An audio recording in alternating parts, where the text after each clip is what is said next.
Yes, I'm stoned again. And I want to talk about senior sex.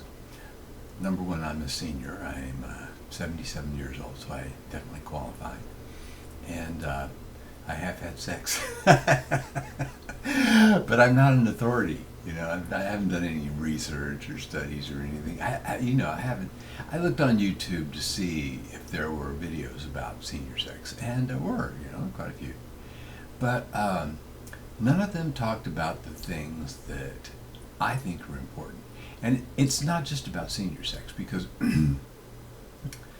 I have learned more in the last 15 years about sex and my sexuality, and women's sexuality.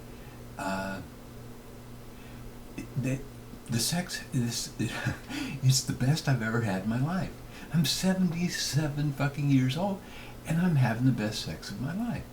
Um, so I think, well, for one thing, I think back on all the women I've had sex with. I've been married 4 times and had multiple girlfriends and anonymous people. But I think back and I think, God damn, we could have had so much more fun. Oh fuck!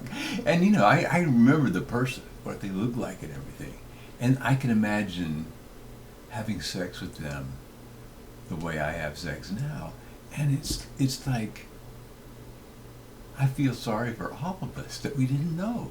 We didn't know. Okay, so it's it's a strange progression, and as I say, I'm not an authority, but I'm just going to tell you about my experience, and it may not fit because I am a exceptional person in a few ways. I mean, how many 77-year-olds do you know that are making a video for YouTube about sexuality? Senior sexuality. I mean, who? There are not that many. So that makes me a little unusual.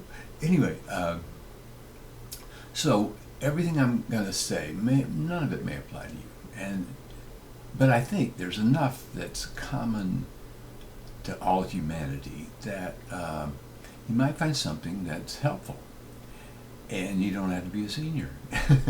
If you're having sex, it might be worthwhile to broaden your realm of possibilities. So, what happened? 15 years ago, I stopped having sex with anyone but myself. And I did that for 5 years. That's a story in itself. But for 5 years, I didn't have sex with anybody but me. And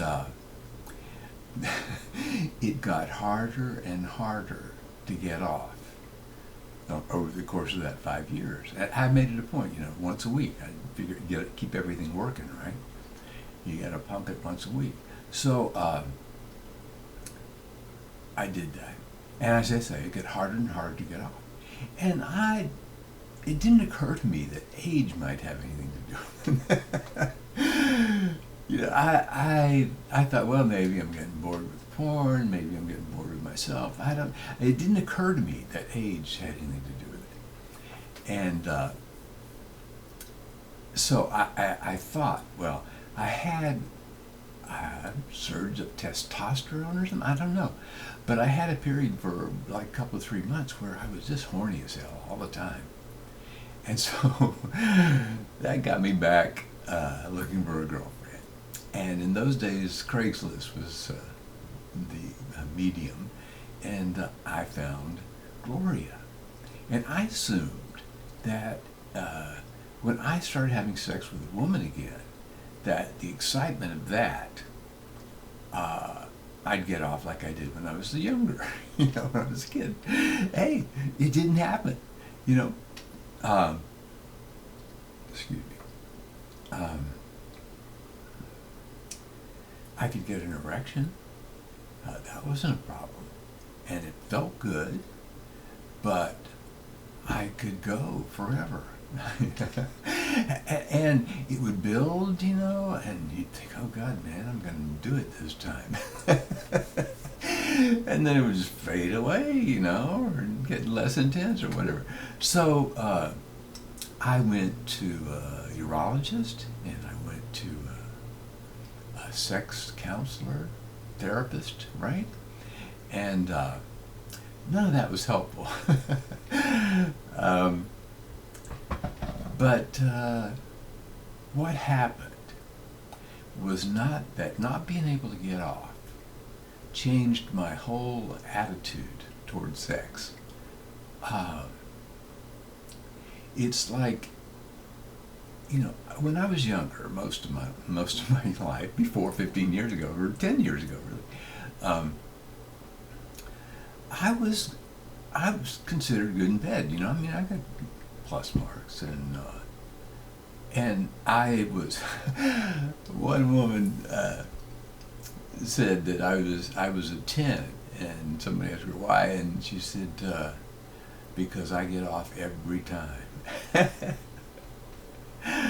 Because I like repeat experiences, and so if the person has a great time, then they're more likely to want to do it again. And that's true, I think, no matter how old you are. So there's a selfish motive to begin with for most of my life in wanting to make the woman have a great experience. So I was good at giving head. I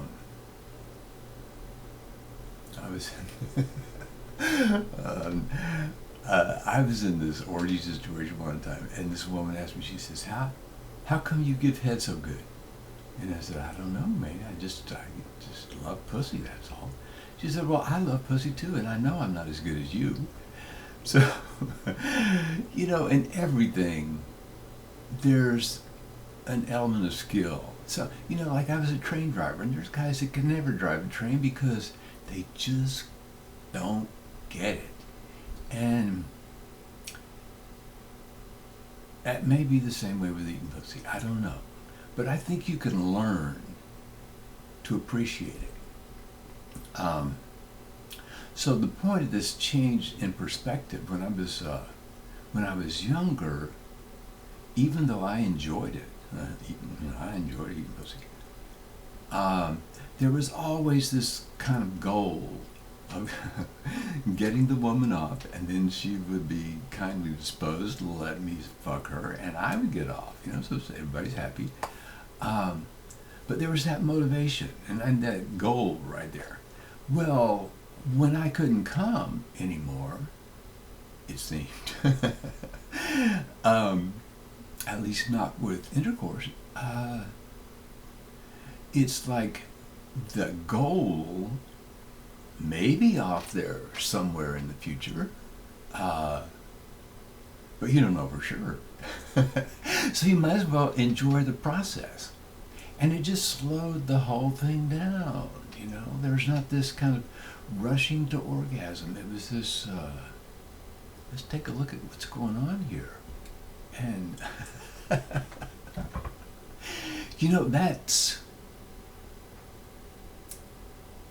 I love massage, and I was a massage therapist for a short while. So I love the feeling of female, particularly skin, on my fingers. And I don't know if it's an acquired taste or what, but the more you touch people's skin and the more you try to be sensitive to what makes them feel good, the more sensitive your fingers get. I think. It's like any other skill, I suppose. So I think that enhanced what I already had a feeling for, the sensual, tactile pleasure of just touching a woman's body.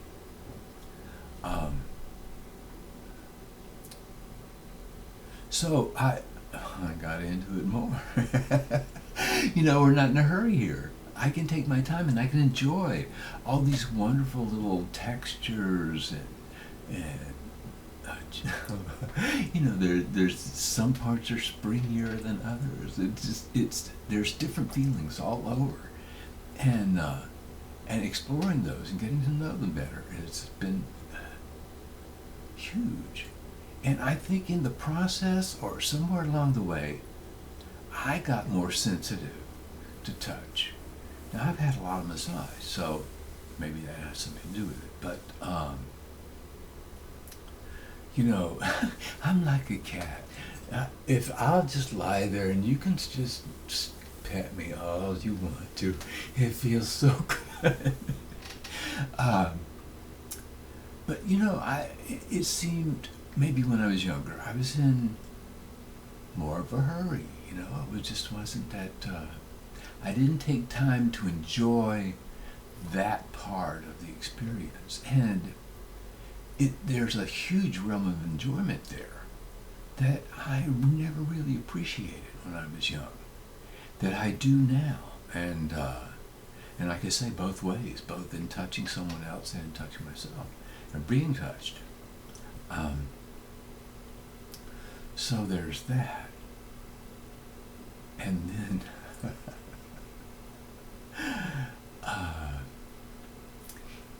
eating pussy. You might want to put the kids away. Don't let them look over your shoulder for this part. Eating pussy is the most exquisite thing in the world, and I know a lot of people have aversions to it and are self-conscious about it. Look at this. I did this sculpture when I was in the early 80s. How old was I then? 30s, in the 30s, yeah, it was the 30s. I was still getting high then. So I did this sculpture, and so I don't know if you have to be a sculptor to appreciate the curves, but to me, they're exquisite. I don't get tired of looking at them. It's this. I did this from a photograph of a girl in a bathing suit, and she had her legs together, so we don't get too much of the detail here. But there's a place that you just get the start of here, where the leg. Am I gesturing for the camera? Where the leg comes up to the pelvis. And that's where the pussy is. The leg ends and the pussy begins. And there's this curve that is between the leg and the labia. That is just exquisite. It's just as a curve, as a sculptor even. It's a wonderful shape. And my tongue fits this place perfectly. And it's such a wonderful sensation to just spread my tongue over this area and lick. I mean, it's just an exquisite sensation for me. And I told Gloria we were talking about that, and I said, you've got parts that I don't have, and I have. It's like if someone sucks on my nipples, that feels good. Okay, all right. So I can imagine how that feels on a woman, right? I mean, suck her nipples. Of course, she's got all this extra padding and stuff, or something, and it's that's such a wonderful texture. But so I can relate to that. That's something I have some correspondence to, but I ain't got no labia. I thought maybe the scrotum is close, or as close as you can get to a male counterpart. But so I know how it feels to me to lick her labia, and it's exquisite. And she she tells me that it's exquisite to her too. But you know, I don't know exactly how it feels. Like when she has an orgasm, I know it feels good, and I have some correspondence to that, but the total amount of sensory input that she gets is G-spot and clitoris and vibrator. She likes the vibrator. I'll tell you this. This is something you've never tried. It's a wonderful thing. Finding the G-spot. Get the woman to help you, right? Find a place that's sensitive, more sensitive than any place else. It's inside and on the upper roof, I would say, of the vagina, and find where that is and what it feels good. And that, I never took the time to do that when I was young. I had heard of G-spots, but I'd never met a woman who knew about her own G-spot, and so I didn't have any experience with it. But it's amazing. Some people are very sensitive and know exactly where their G-spot is. And you can say, no, a little more to the left. Communication is important. I'll get to that. But so there's that. Plus, she does the vibe. She prefers to do the vibrator. I had another girlfriend. She would rather I did the vibrator, which is fine. I love to do the vibrator. But Gloria likes to do it herself because she knows exactly what she wants. So she uses the vibrator until she just gets over the edge, and meanwhile I'm massaging her G-spot with these two fingers. And when she just gets over the edge, I'm right there. She pulls that vibrator around that way, and I am licking her clit in every sensual way I can think of to lick it. And I'm doing the G-spot at the same time. You got both of them are paramount. And she goes on and on and on. And I can sort of get that it's a wonderful thing. Because it's a wonderful thing when I orgasm. So there's some correlation there. But at the same time, it's kind of a mysterious thing. It's something that I have to intuit, that I don't have any real experience that I can apply to it.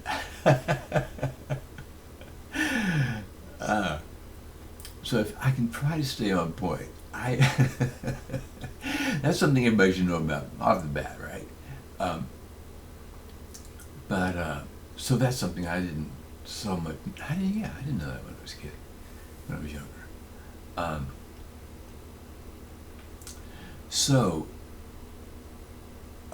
I was talking about how when you allow yourself the time to get into it, to explore it, how incredibly wonderful pussies feel tactily. If you put your fingers in that little curve space I was talking about, with the pussy in between your fingers, you're in this little curve where the pussy nicely nestled between your fingers, and you can feel those outer lips, the compression. It's just such a delicate little wonderful thing. And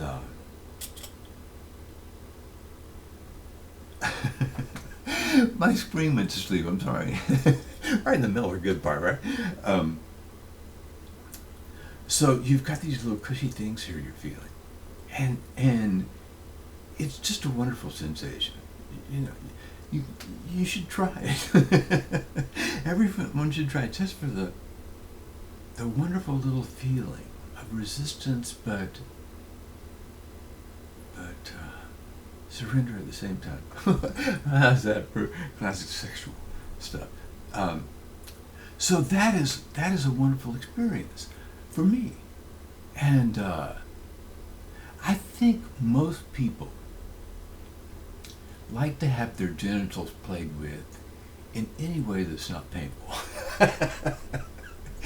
That's my experience.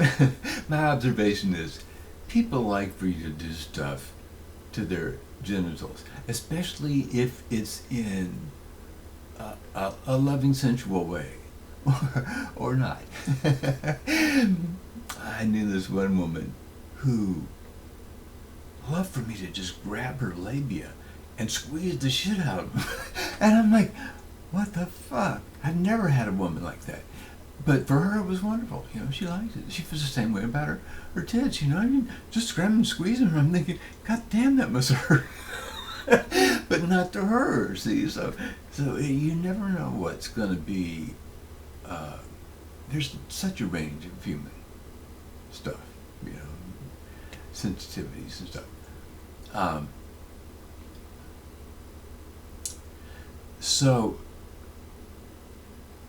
So the overall tendency of this transformation, this wonderful transformation of the sex of my youth to the sex of my old age, was in just slowing things down.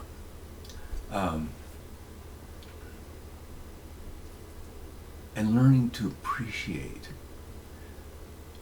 the tactility, the sensuality of things.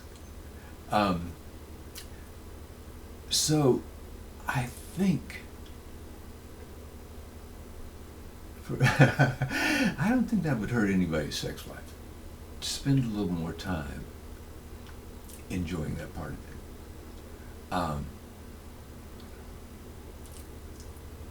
But another thing for me, talking about my experience, is I learned to have non-ejaculatory orgasms. It's like a dry orgasms. I had heard of it with guys who have prostate surgery, that there's nothing to come out anymore. So, but they can still have orgasms. This is what I've heard. I don't know experience, but so I it may be something like that. I don't know. But I read a book. I wish I could remember this. It was something about female sexuality or something. Something like that. But I knew most of the stuff about female sexuality. I actually did. But there was a little section on guys. And she mentioned the possibility of having orgasms without ejaculation. And it was a different kind of concept from the prostate thing, you know. It was a different idea that you don't have to have surgery to have to have orgasms without ejaculations. So it made me start paying more attention to the feelings that I had under various circumstances, you know, different positions and speeds and so forth and so on. And I became sensitive and able to have these very much like orgasms, except without ejaculation. Well, you know, you think, that's not such a bad deal. Getting old's not that bad. We had a little fringe benefit like that. So, because I can have multiple of those. I do have a prescription for, I forget the name of it. Something makes your dick hard.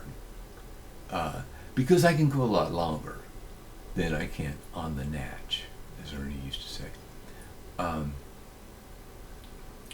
So I have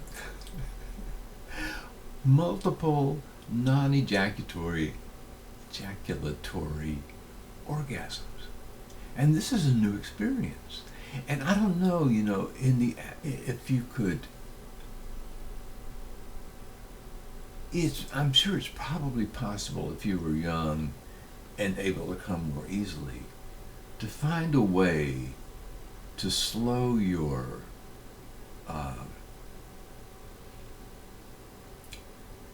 reactions down, like slow your actions down for one thing.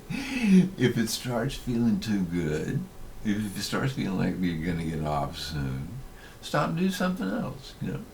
Stop and go down on the girl for a while and give her some head. She's probably not gonna object. And in the meantime, you can become a little less sensitive, and maybe you can do some more intercourse again. So anyway, I think it's something you can work on, even if you're not, don't have the old age disability thing. So that's been one thing. That's been a huge benefit to getting old, is becoming more sensitive to my own possibilities. I never knew all my life. I never knew I could have this kind of orgasm. So, and I get multiples. I can do them all afternoon. But a break, a cup of coffee or something. So that's. I'm trying to think. Is there some other direct benefit of aging, of that particular aspect of it? That's, it's probably, this is a very complicated subject, and there are many aspects of it. So I may make another video at some point, but probably that's enough for now, right? Okay, have fun. Bye-bye.